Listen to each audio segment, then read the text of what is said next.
Músicas do Mundo, etnomusicologia na rádio da universidade. Produção e apresentação do Núcleo de Estudos em Música do Brasil e América Latina do Departamento de Música da URGS.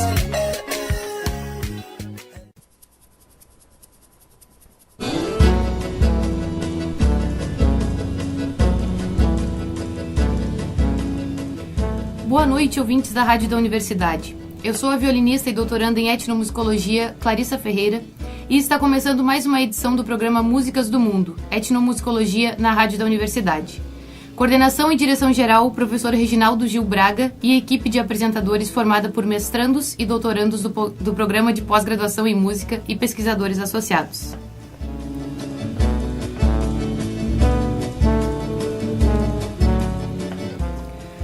No último programa, falei sobre as transformações estéticas da música popular e regional gaúcha ao longo do século XX até os dias atuais. Ficou evidente como os entendimentos que temos hoje de uma sonoridade gauchesca foi sendo moldada por questões sociais e interesses ideológicos, como a constante busca por uma identidade padronizadora para todo o Estado. Essas questões levaram-me a pensar sobre as ideologias implícitas nas práticas musicais. Ao optar por dar continuidade à desconstrução do gauchismo e tradicionalismo na pesquisa de doutorado e a reflexão de entendimentos ideológicos sobre música e mercado, planejava ainda pesquisar os agentes envolvidos do universo entendido como tradicional, os músicos de bailes gaúchos e os músicos dos festivais nativistas, eventos especialmente direcionados a novas composições gauchescas. Porém, além de perceber que o cenário da música regionalista tradicional não apresentou alteração desde a década de 90, ainda estando preso à cristalização reconstruída nesta década sobre uma verdadeira música gaúcha, tema que já havia desenvolvido na dissertação de mestrado, busquei dedicar-me a outra categoria que apresentava alguma novidade ao cenário musical rio-grandense.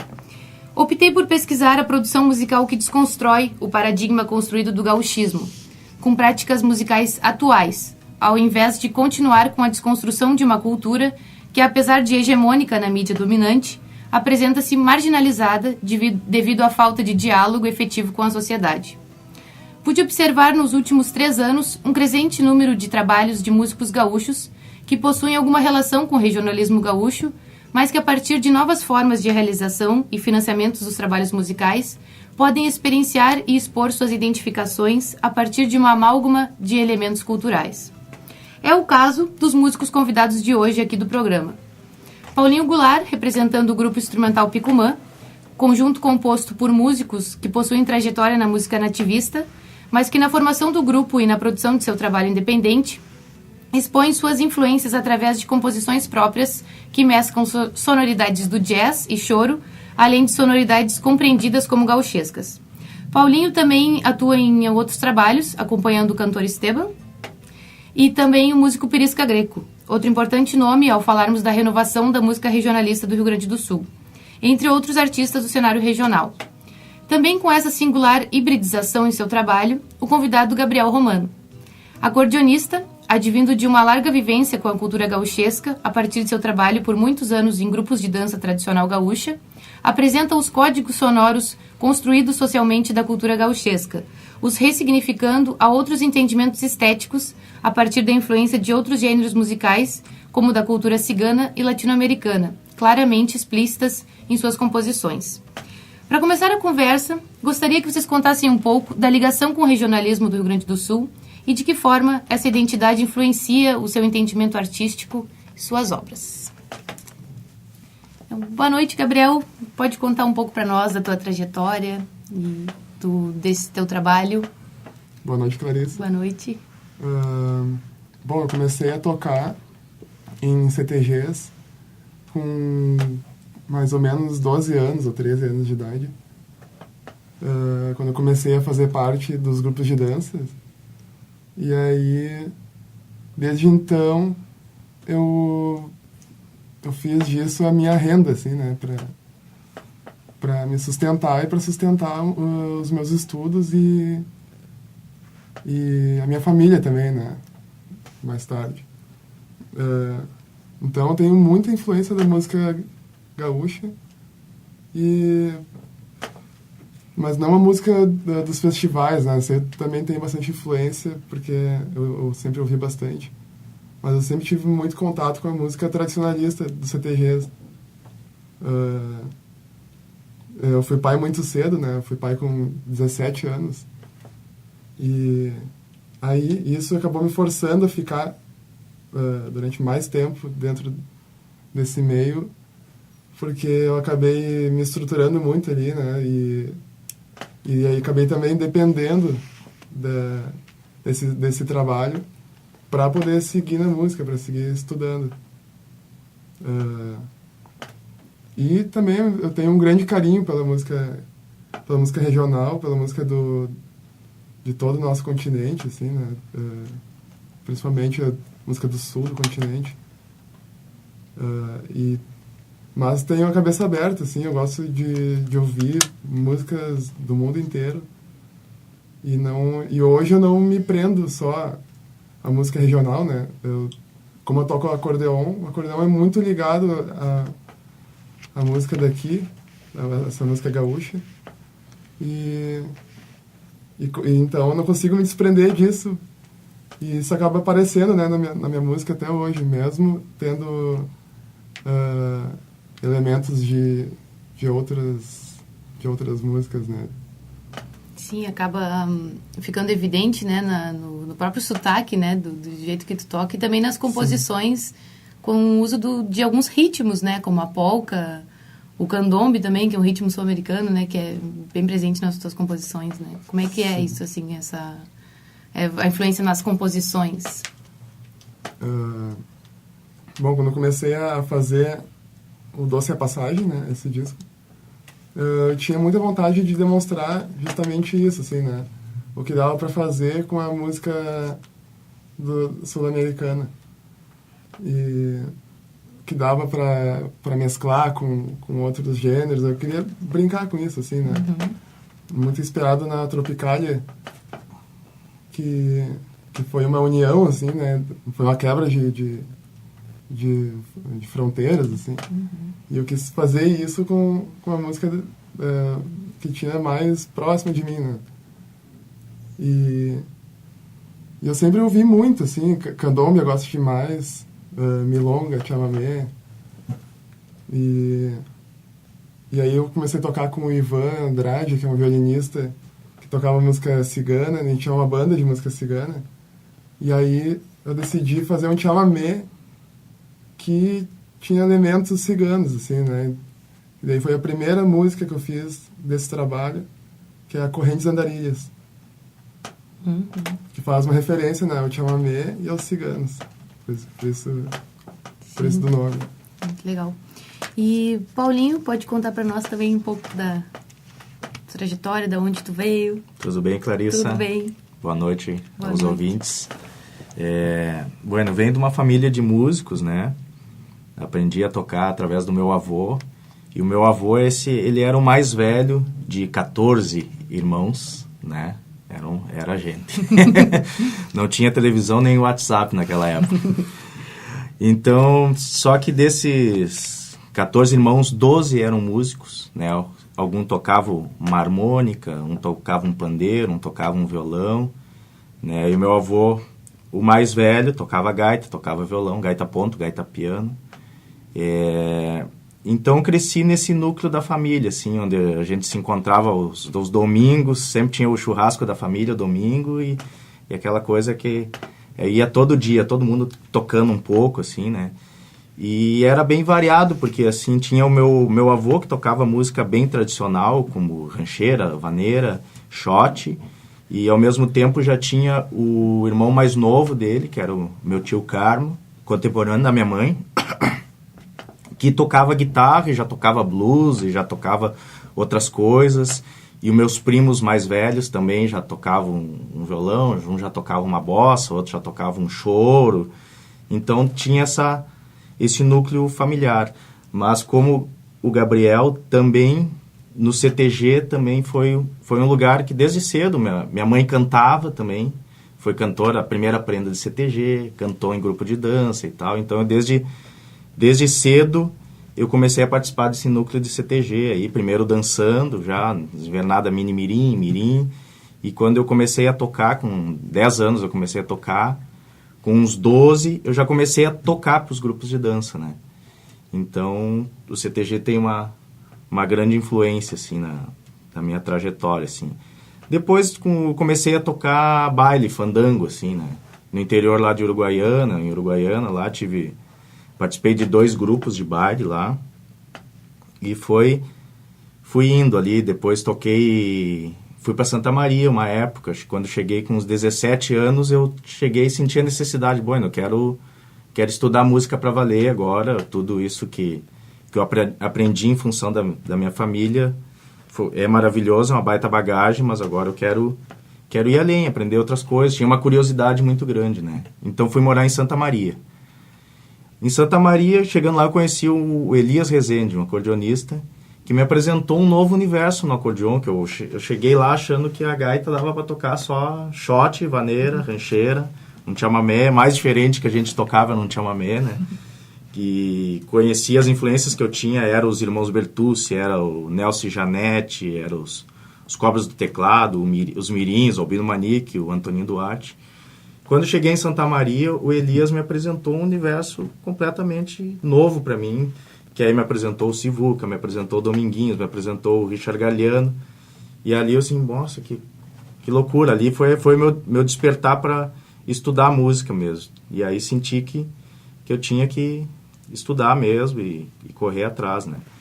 E em função de eu ir para Santa Maria, eu acabei conhecendo uma galera que era mais ligada ao movimento dos festivais nativistas. O próprio Elias tocava, acabei indo muito, substituindo o Elias, né? O Elias naquela época foi para São Paulo e tal, começou a me indicar para alguns trabalhos com essa turma da música nativista, o Erlon Pericles, o Sabane Felipe de Souza, o Luiz Carlos Ranoff, o Pirisca, né? Depois, o Pirisca, por mais que ele seja de Uruguaiana também, a gente já se conhecia lá, mas a gente transitava em lugares diferentes, né? Eu mais no CTG e o Pirisca faziam uma onda mais da noite de Uruguaiana, de bares e rock, pop rock que ele fazia.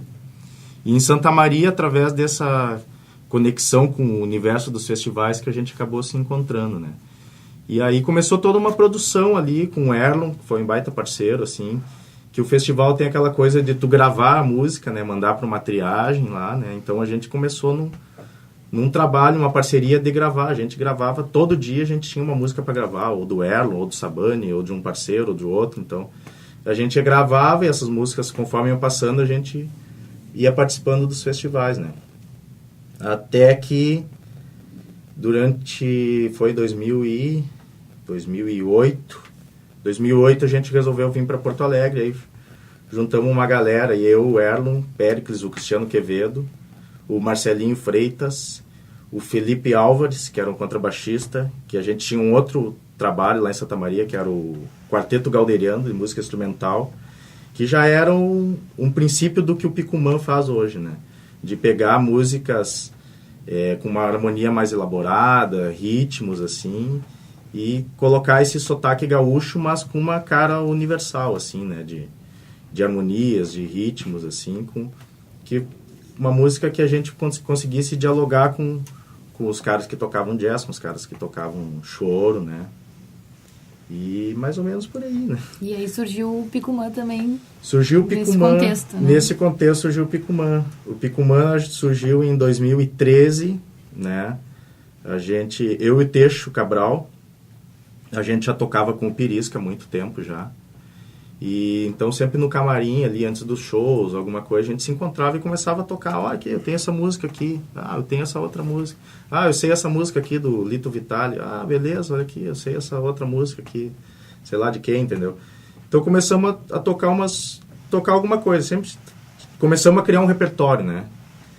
Aí assim, vamos fazer um lance aí, vamos convidar o Matheus para colocar um violão nessa jogada aí. Aí convidamos o Matheus, o Categuinha.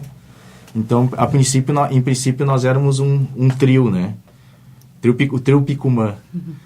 E depois, aí a gente até começou com outros músicos, teve outro batera na banda, teve o convite para outro baixista tocar, mas a coisa não andou até que a gente chegou e encontrou o Miguel Teixeira, que estava a fim de tocar, disse assim, cara, me convidem para tocar, eu quero tocar com vocês. E a gente convidou o Teixeira e logo em seguida o Bruno, e formamos esse trabalho do instrumental Picumã, né? O Picumã que, como eu falei, foi em 2013, a gente começou e a gente ficou tocando 2 anos, assim, até, digamos, a gente se sentir seguro para gravar, né, alguma coisa, né? E desenvolver composições nossas, porque depois em grupo a gente começou a compor, a criar música. O Matheus foi um cara que é o mais compositor de nós, eu acho. Começou a apresentar os temas dele, né? A gente começou a mexer, começou a arranjar, começou a tocar, começamos a tocar outras coisas, arranjar outras coisas, pegar... vamos tocar um Tom Jobim aqui, um Mojave. Mas quem sabe a gente faz essa aqui uma valsa, quem sabe a gente faz em Chacareira esse Jobim. E começamos a mesclar essas coisas, né? E é isso, acho que a gente usa muito ali no Picumã das influências de todos, assim, né? A gente... tá com o Teixo Cabral, que é uma entidade para nós, assim, é um professor, é um mestre, né? Que é um cara que tem uma história lá do Tambo do Bando, dos anos 80 lá, né? Que eram os caras já da vanguarda da época, assim, já estavam na frente, né? No texto que eles abordavam, na maneira que eles expunham as suas músicas, as composições, né? Então, eu acho que a partir do Teixo, nós nunca pensamos em fazer algo que nos prendesse, ou que colocasse uma barreira para nós. Não, vamos fazer até aqui nós vamos e depois daqui não é mais o nosso território. Então, nós sempre, eu acho que a gente, com esse aval do Teixo, a gente sempre teve coragem de arriscar um pouquinho, né? E aí tem as influências do Miguel Teixeira, que é o contrabaixista, que é um uruguaio, né? Então, tem muito essa coisa do ritmo, da latinidade, né? Ele nos ensinou a tocar candombe, né? Nos ensinou como é que eram as células do candombe, porque eu tocava candombe achando que estava tocando candombe. Até chegou um cara e disse assim, não, tem célula assim, assado, essa. E nós começamos a trabalhar aquilo ali, aprender, né? Depois, com a entrada do Bruno também, o Bruno já tem uma outra influência, que já vai mais para o samba, né? Mais para outra área, mais para música brasileira do que para música latina, para música argentina, uruguaia, né? Então começou a ocorrer essa troca de influências, né? Até o Bruno conhecia bem pouco da música argentina, que nos influencia muito, né? As chacareiras, milongas, os chamamés, né? Mas ele conhece muito da música brasileira e começou a rolar essa troca aí, né? Inclusive o Bruno também faz parte da banda do Gabriel, né? Sim.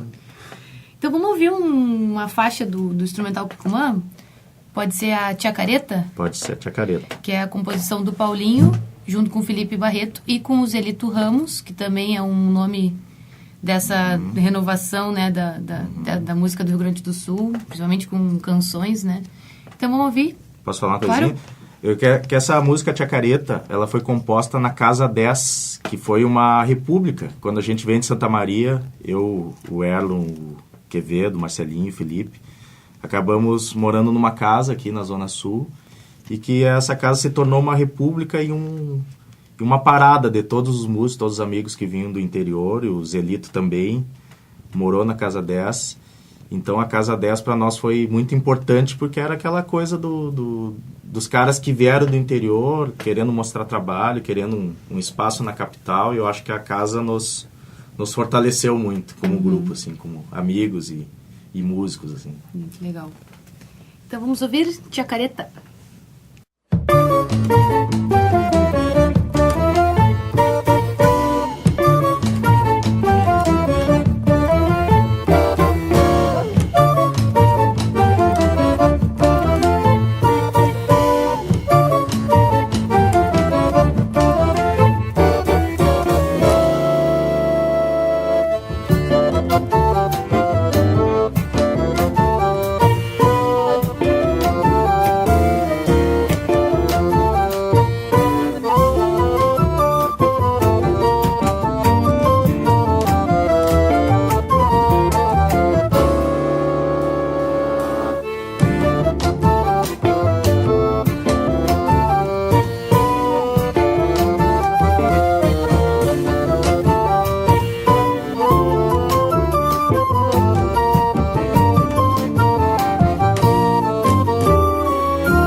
concordância com a interpretação estanque e alicerçada em uma tradição conservadora, surge uma nova estética nas representações musicais sobre o gauchismo. Este mais recente segmento é composto por músicos-compositores tendo relativa ligação com as representações gauchescas, mas não totalmente integrados ao segmento que objetiva a autenticidade. Como principal inspirador dessa estética está o compositor pelotense Vitor Ramil, que influencia e inspira compositores da nova geração.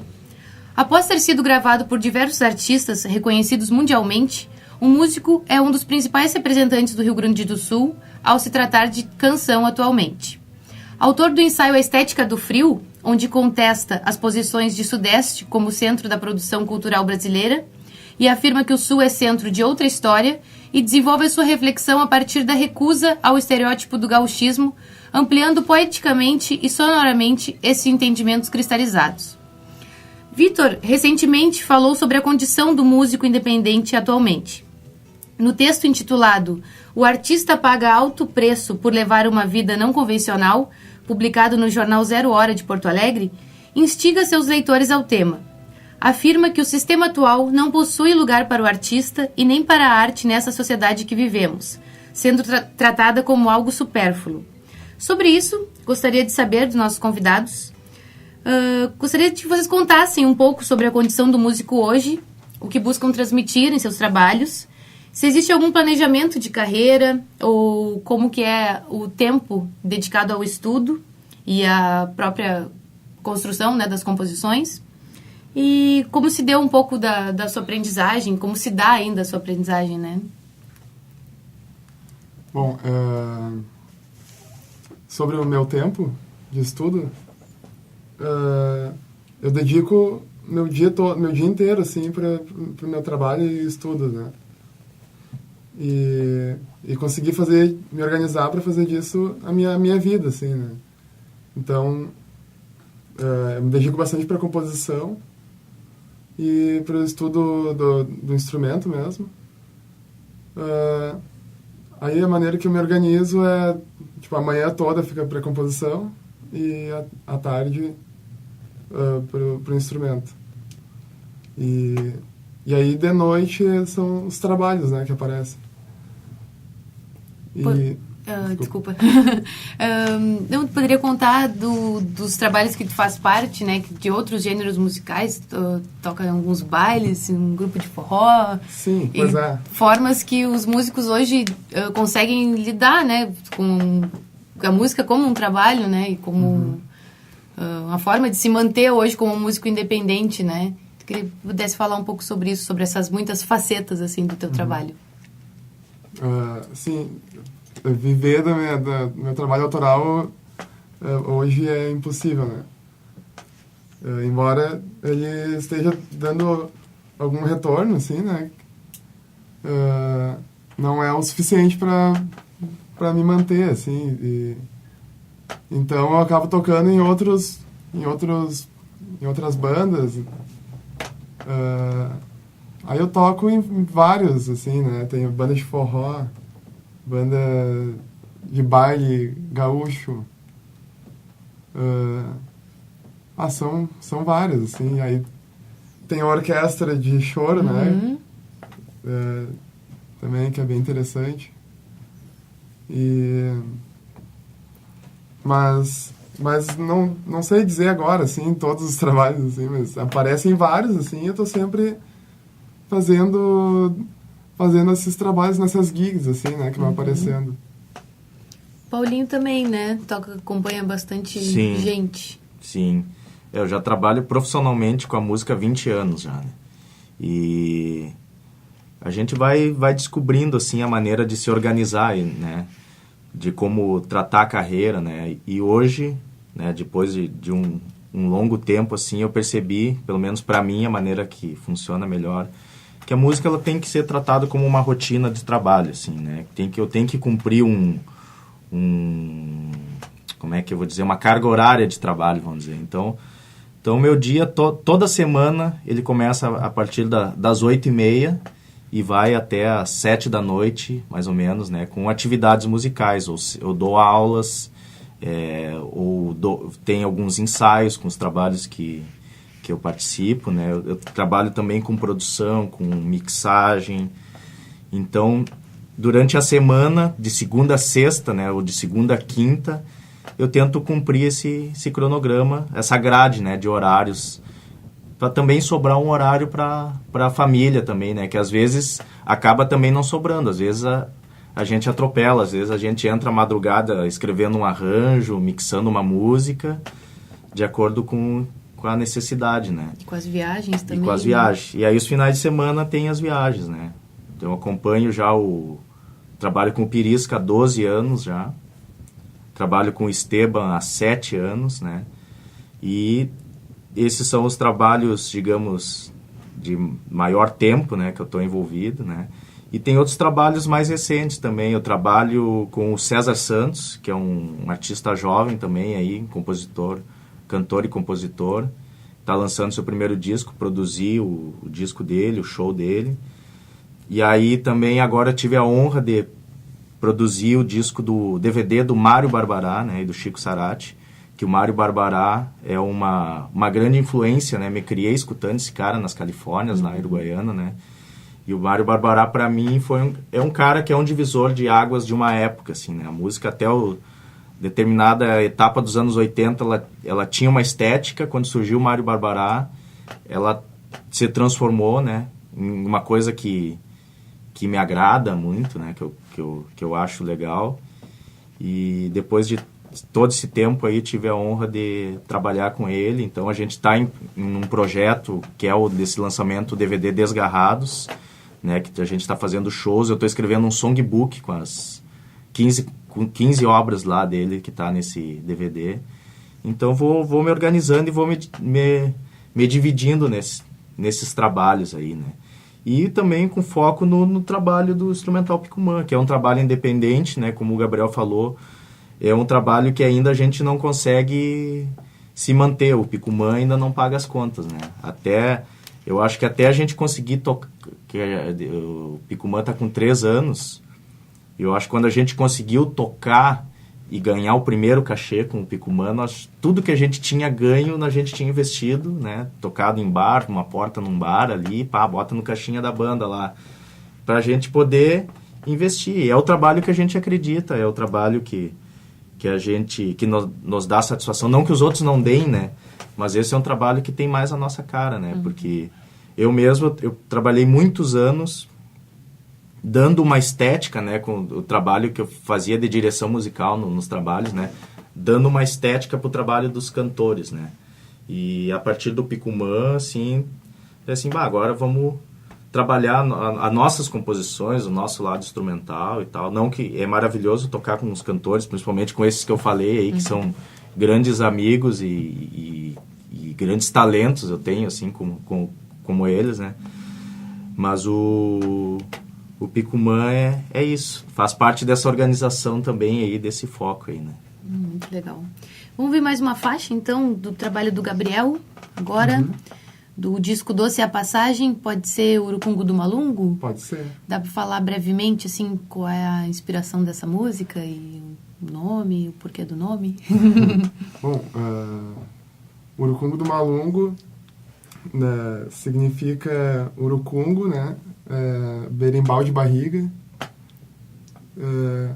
e malungo é como os negros se chamavam, os negros escravos, né, se chamavam dentro do navio negreiro, é como se fosse irmão de navio, né. Então faz uma referência ao berimbau e ao tempo da escravidão, e aí são 2 ritmos afrodescendentes, né? Que são a milonga e o candombe. Legal, vamos ouvir então Urucungu do Malungo.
Eu sou Clarissa Ferreira e esse é o programa Músicas do Mundo, Etnomusicologia na Rádio da Universidade.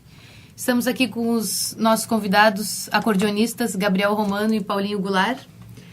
E para encerrar, então, uma última pergunta para os nossos convidados. Queria que eles nos contassem um pouco sobre qual a relação com o público, se são pessoas ligadas ao regionalismo que escutam as suas músicas, se tem alguma idade específica.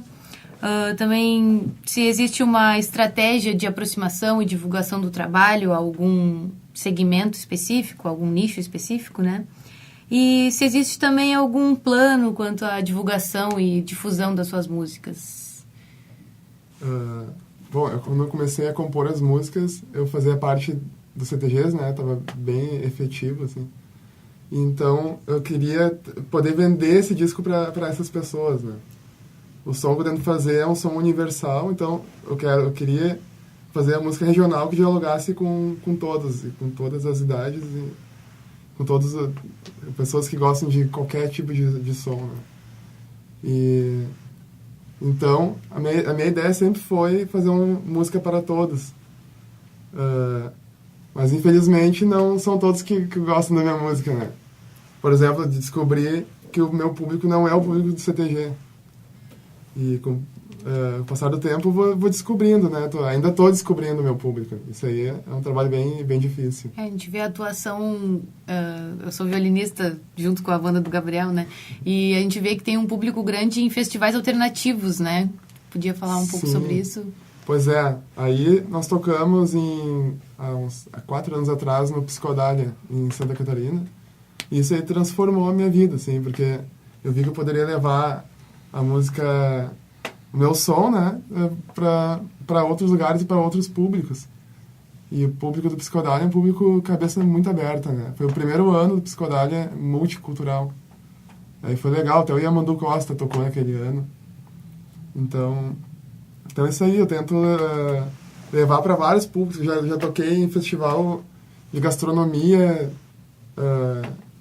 em Minas Gerais, sabe? É muito legal chegar lá e tocar um chamamé pra galera, né? Um público bem diferente, assim, né? Do que eu tava acostumado a tocar, assim. Eu vejo que eu consigo, assim, cumprir esse papel, assim, de levar a música pro máximo de pessoas, assim, conseguir um público bem diversificado. Muito legal. Paulinho?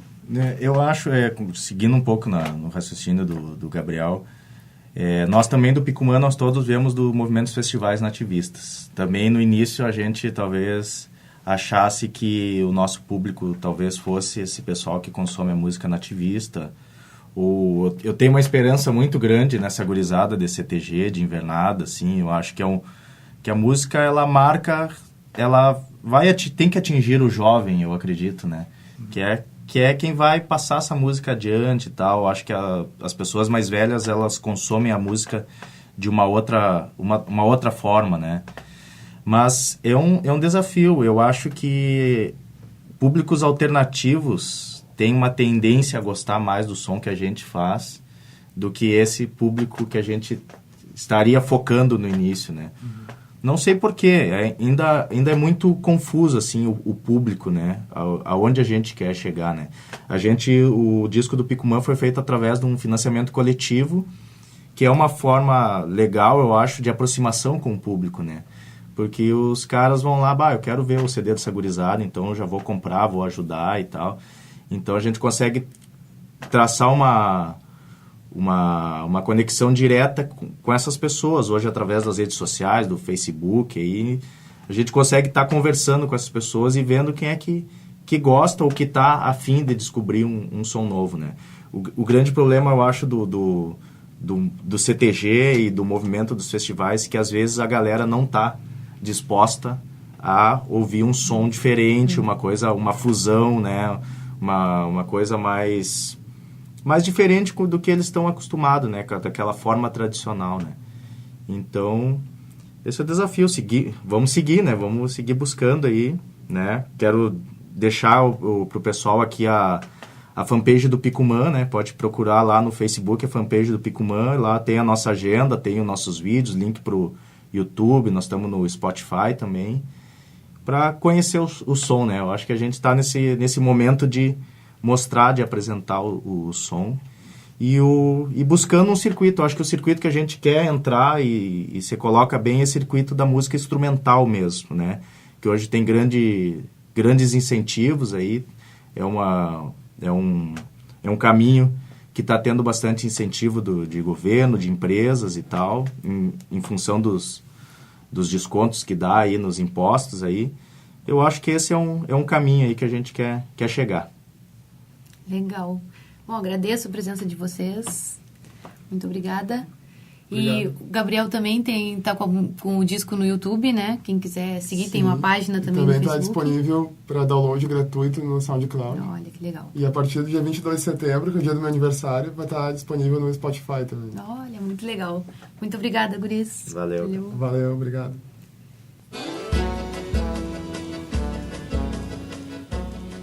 Esse foi o programa Músicas do Mundo Etnomusicologia na Rádio da Universidade. Eu sou Clarissa Ferreira na locução e produção do programa, juntamente com o Grupo de Estudos Etnomus URGS, coordenação geral do professor Reginaldo Gil Braga. Na técnica, Jefferson Gomes. Até a segunda que vem, às 20h30 na Rádio da Universidade. Músicas do Mundo, Etnomusicologia na Rádio da Universidade. Produção e apresentação do Núcleo de Estudos em Música do Brasil e América Latina do Departamento de Música da URGS.